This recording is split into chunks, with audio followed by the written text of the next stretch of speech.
Have you ever felt like your life was spiraling out of control, like maybe unseen forces were pulling the strings? What if all the bad stuff, the threats, the misfortunes weren't random at all? What if they were, pieces in some bigger, darker game? And what if the person you least expected, someone operating way back in the shadows, was the only one who could actually protect you?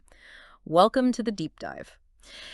Today, we've got this stack of, well, frankly, incredible sources, and we're going to unravel this really captivating story centered on a man named Jack. Our mission here is twofold. First, we really want to get to the bottom of why this powerful organization led by this guy Slavic is so relentlessly going after Jack. And second, maybe even more fascinating, is how Jack's own mother responds. She's known as Godmother in some circles, and her reaction, wow, it's calculated, it's formidable, and it changes absolutely everything. So get ready. We're about to peek behind the curtain of a hidden war. Okay, let's unpack this. So Jack's life, on the surface, it looked pretty normal, didn't it? Yeah, completely. Successful programmer, has his own company. He's even throwing a party for a big contract. Right. Friends, family, clients invited, including this one client named Oscar. Seems totally standard. But then one night, bam, everything just shatters. Yeah, our sources say this neighbor, Patrick, who seems a bit unsettling at first, maybe, he's actually watching Jack through security cams. And what he sees is, well, it's shocking. He sees Jack, described as cold, unflinching, point a silenced gun right at Oscar and pull the trigger. Just like that, from normal life to that. It's such a jarring pivot, isn't it? Straight from, business success and parties to cold-blooded murder. It immediately makes you ask, why? Yeah. Why would this apparently ordinary guy do something so brutal? Exactly. And this is where it gets really complicated. Patrick, apparently he's skilled in lip reading. Yeah, from that same security footage. He figures out Oscar's secret. Oscar was a pedophile. Oh. Right. Suddenly there's this, well, it's a dark justification, but it's a motive for Jack's actions. It's not random. So it becomes this act of personal vengeance, like a really twisted kind of justice. Precisely. Jack isn't just some victim caught in the crossfire anymore. He's the one who lit the fuse. And the fallout, well, it connects directly back to Slavic's organization. Yeah. Because Oscar wasn't just any client. No, the sources say he'd been secretly working for Slavic for about 2 months. And specifically, making their money laundering operations flourish. That's the word used. So Jack, in his act of personal revenge, inadvertently hit Slavic right where it hurts his operations, his money. And Slavic's group finds out pretty quickly, don't they? Oh, yeah. 2 of his guys, Vlad and Ivan, they actually bribe tenants in Jack's building to get into the security room. Clever. Or, ruthless. Both, probably. And they find the footage. Jack moving Oscar's body wrapped in a rug. Undeniable proof. And they don't just sit on it. They go straight to Jack. Directly. With threats. I mean, really chilling stuff. You've lost everything, your mother, your girlfriend, your company. Soon, there'll be nothing left. And they spell it out. The reason. Yep, explicitly. Because you killed Oscar. So, okay, on one level, it looks like simple revenge. An eye for an eye, basically. Kill one of ours, we destroy you. Makes sense in that world. But connecting the dots here, Slavic's conversation with Sergej, another one of his guys, is really revealing. What does he say? Well, he acknowledges Vlad and Ivan getting killed while hunting Jack, but he frames the whole thing differently. He says, business, Sergej. Business. Yeah. Not revenge. Exactly. It suggests that while revenge might be part of it, the core driver is maintaining power, control, protecting the assets. Oscar was vital to their finances. Jack disrupted that. So going after Jack sends a message like, don't mess with our operation. Precisely. It's about maintaining order, projecting strength. It's a business decision, however brutal. Which then makes you wonder, is Slavic even the real boss here? Is he the one ultimately calling the shots? That's a fantastic question. And the sources introduce something really unnerving. The ghost. The ghost? What's that? When Ivan, one of Slavic's men, is later interrogated by... Well, by Godmother. Well, by Godmother. Right. He says they were following orders. Whose orders? He says, from a ghost. Someone who has no name. Wow. Okay, so that implies a whole other layer of command. Someone above Slavic. It certainly hints at it. And Godmother herself seems to confirm this later when she confronts Slavic directly. She calls him useless, a pawn at best. A pawn. So even the guy running this big, scary organization might just be middle management in a bigger, shadowier game. It's a chilling thought, isn't it? How deep do these structures go? Who is really pulling the strings? So Jack's one act, born out of personal dark justice, kicks off this cascade, revealing layers of organized crime. But the guy we thought was the boss might just be taking orders from someone completely unseen.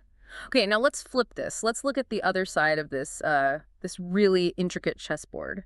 While Jack's life is being systematically torn apart. Someone else is moving pieces in the shadow. Exactly, his own mother. The sources reveal that Rita Rickson, who seems like this ordinary, loving mom, Yeah. she's actually the godmother. No way. Seriously. Seriously. She's a former operative, worked for some secret agency, the kind described as undisclosed, one that no government want to acknowledge. Wow. So she retired to be a mom, but... But she kept her skills sharp. The sources mention her practicing marksmanship, keeping that strategic mind honed. It wasn't just an act, she was a family woman, but the other part never truly went away. That's a profound reveal. It changes everything about how you perceive Rita, doesn't it? Completely. Her calm demeanor, her, quiet suburban life, it all makes a different kind of sense now. It explains her strategic thinking, her composure under pressure. She's not just reacting, she's operating. A master of applied knowledge, hidden in plain sight. And she gets pulled in immediately, right? Patrick witnesses the murder. And calls Rita straight away. Yeah. And Rita, recognizing the gravity, doesn't panic. She activates a plan. Her words, operate from the shadows. So she knew from the very beginning. It seems so, and her strategy is fascinating. It's a long game. It shows this deep understanding of, well, psychological warfare maybe, and the criminal mindset. She knew the Russians would go after Jack's life, piece by piece, his company, his relationships. The harshest punishment, the sources call it. Right. And instead of jumping in guns blazing, which might have exposed her too soon or alerted this ghost, she lets it happen. That seems incredibly difficult, letting your son suffer like that. It must have been. But the sources indicate she gave him chances. Mother-son dates, asking about challenges, hoping he'd confess maybe. But he didn't. No. So she committed to the plan. The goal wasn't just immediate protection, but forcing Jack to understand the real danger he was in. And that whole arrest thing, the bloody scene, the psych evaluation, that was part of it. Exactly. Our sources clarify it was all staged. The pig blood found in her truck, her calm demeanor when questioned, the mention of Richard Shield's unseen support. Richard Shield. He comes up again later, too. He does. It all points to a setup, allowing her to disappear from the official radar, operate freely, without alarming the Russians or Jack prematurely. She knew telling Jack too early might make him panic or act recklessly. And while she's playing this long game, her network is already moving. Oh yeah, immediate, decisive action. Patrick gets rid of Oscar's body, burns it at a funeral home he controls, then destroys the van Jack used. Covering tracks, erasing evidence. It shows the efficiency of her network. They're not scrambling, they're executing steps in a pre-existing contingency almost. It's chillingly effective. So Jack thinks his world is ending, his mom's arrested, but it's all part of this elaborate, incredibly risky, but ultimately protective strategy. To open his eyes, to make him see the war he'd stumbled into. It's strategic patience on a whole other level. The patience runs out eventually, right? It does. The turning point comes when Vlad and Ivan finally track Jack down again, corner him in his new place, and threaten him directly. Patrick sees this. Patrick contacts Godmother immediately, and her response is instant. Bring them to me. Wow. No hesitation. None. This is where she shifts from observation to direct action, dictating the terms now. And that confrontation, Yeah. it's intense. She interrogates them. Directly. She even offers them a way out, $50 million for peace. $50 million, that's huge. Massive. But Ivan refuses. He's terrified, not of Godmother necessarily, but of the ghost. Fear of the bigger boss keeps him loyal, even facing death. So what does Godmother do? She makes a decision, a brutal one. She shoots Vlad herself and has her operative, Ray, snap Ivan's neck. Jeez. Talk about sending a message. And her words seal it. No, you and your bosses declared war on me. It's not just defense anymore. It's an offensive move, a declaration. So this isn't just a protective mother anymore. This is a force reclaiming territory, asserting power. Absolutely. She's not just reacting. She's prosecuting a war. It underlines her whole philosophy, maybe. Knowledge is power, especially when applied decisively. And she's not alone in this fight. You mentioned her network. It's extensive. Patrick, Claudia, Jessica, Freely, Ray, Richard Shield, Mr. Frederick, Ricky Fletch. The sources list them all. Each with specific It skills. seems so. Intelligence, tech, direct action, logistics, A whole team operating in sync. They even fly Jack to Berlin for custom body armor woven into his clothes. Body armor clothes, like in the movies? Apparently so. They're taking his safety seriously, but also integrating him into operations, like the mission to rescue Freely. Which leads to that moment, Godmother finally talking to Jack directly. Yeah, revealing who she really is, their complex history, and then giving him a new mission. Imagine being Jack in that moment. Mind-blowing. Your quiet mom is basically a spy queen running a private army. And the combination of her strategy, or this phase of it, is the raid on Slavic's base. How did they even get in? Brilliant misdirection. They use a drunk couple routine to get past the first guards. Skills and planning. But it doesn't all go smoothly. No, there are always unknowns. They find more guards than expected. Claudia takes a risk, gets shot. But the custom armor saves her. It highlights the danger, but also the value of their preparation. And inside, Godmother confronts Slavic. What happens there? It's pure psychological maneuvering. She questions him, assesses him, and realizes he is just a pawn, not the ghost. So she takes him out. No, that's the genius move. She doesn't kill him.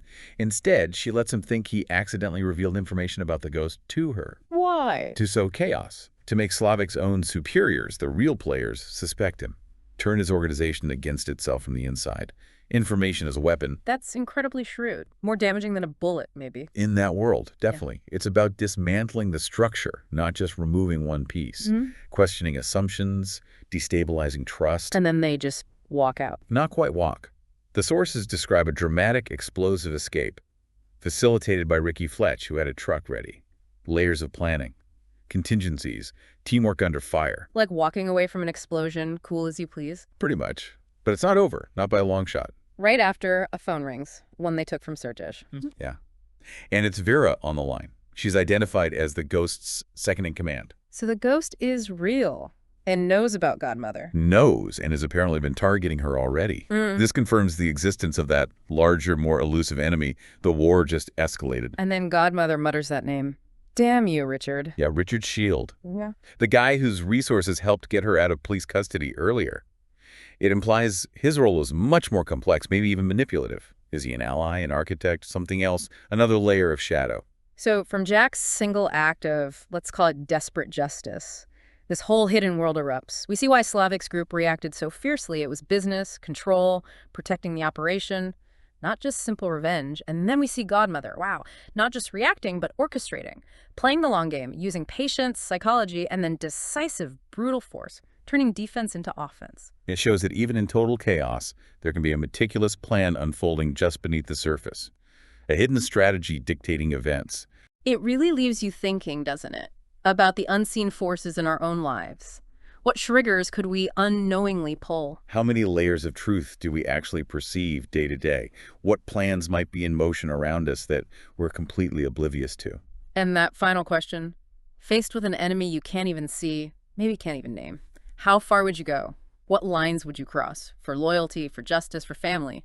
Maybe the real deep dive isn't just into these sources, but into the hidden complexities of the world and the extraordinary, sometimes terrifying, lengths people will go to protect what's theirs.